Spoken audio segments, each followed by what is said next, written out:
The age of the Pacific Ocean begins, mysterious and unfathomable in its meaning for our own future. Frederick Jackson Turner, The West and American Ideals, 1914. Old Japan. At first, there was only heaven and a salty, jelly-like slime shimmering below it. Two divine beings, Izanagi, male who invites, and Izanami, female who invites, stood above the slime on the floating bridge of heaven.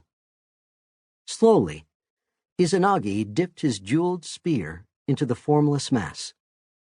As he withdrew it, droplets slid off the point and hardened to form the islands of Japan, the first land on our planet. The couple then came down to earth and married.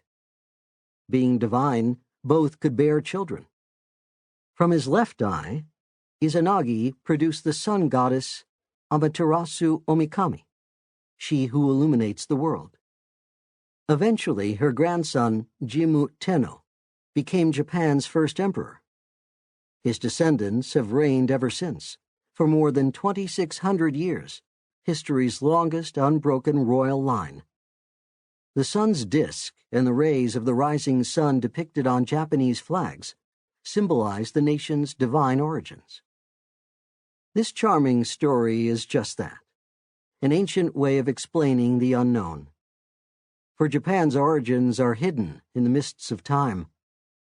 What is certain is that Japan is a chain of 4 main islands and 4,072 smaller ones, some little more than large rocks.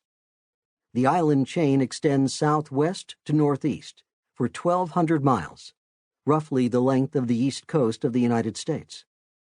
Japan's 4 largest islands, Kyushu, Shikoku, Honshu, and Hokkaido, have a combined land area of 145,000 square miles, about the size of the state of Montana. Geologists, scientists who study the Earth's crust, believe that powerful forces created the islands.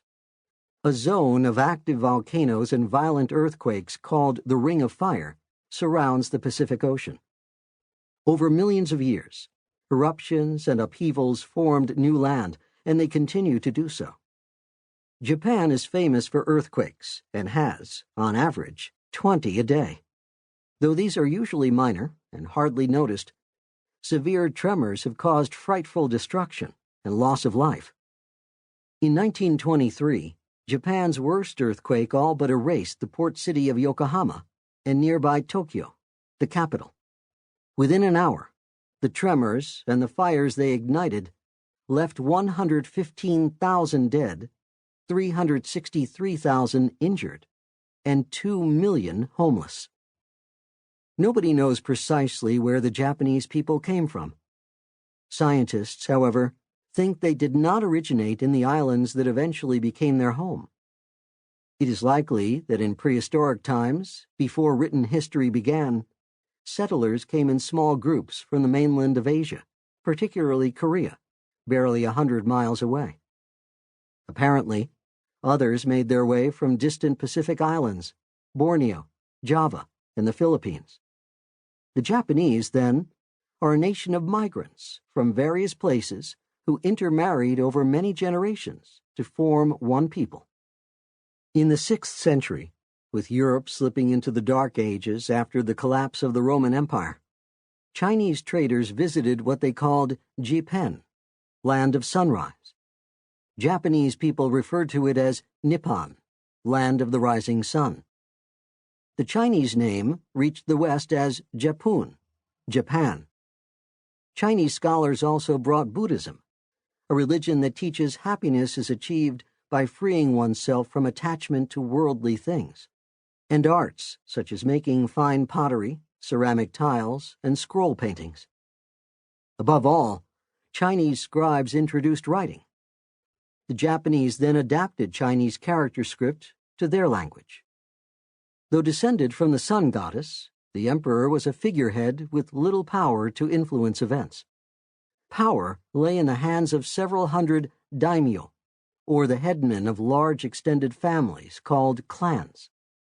Accountable only to themselves, these great lords lived in stone castles and ruled their local districts, even entire provinces. Poor farm families worked their lords' personal lands in their own small plots from sunrise to sunset.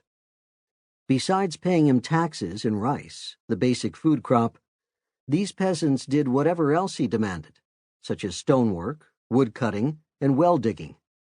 In return, the daimyo gave protection. Lacking a strong central government, Japan was a chaotic land. The daimyo fought incessantly to gain land and power and to keep what they already had. In doing so, they depended on a unique social class, the samurai, or one who serves. Samurai looked and acted differently from Japan's three other classes: farmers, merchants, and priests. They shaved the top of their heads in front, leaving the hair at the back and sides gathered, tied, and doubled over to form a top knot. Between wars, they practiced calligraphy, or elegant script, painted delicate pictures on rice paper or silk, and wrote poetry. Samurai saw poetry as a manly art, a reflection of an individual's soul. One wrote, "A military man without poetry is a savage, not a samurai." A 10th century author further explained, "It is poetry which, without effort, moves heaven and earth, smooths the relations of men and women, and calms the hearts of fierce warriors." Writing and reciting poetry is an ancient tradition that is very much a part of the modern Japanese culture.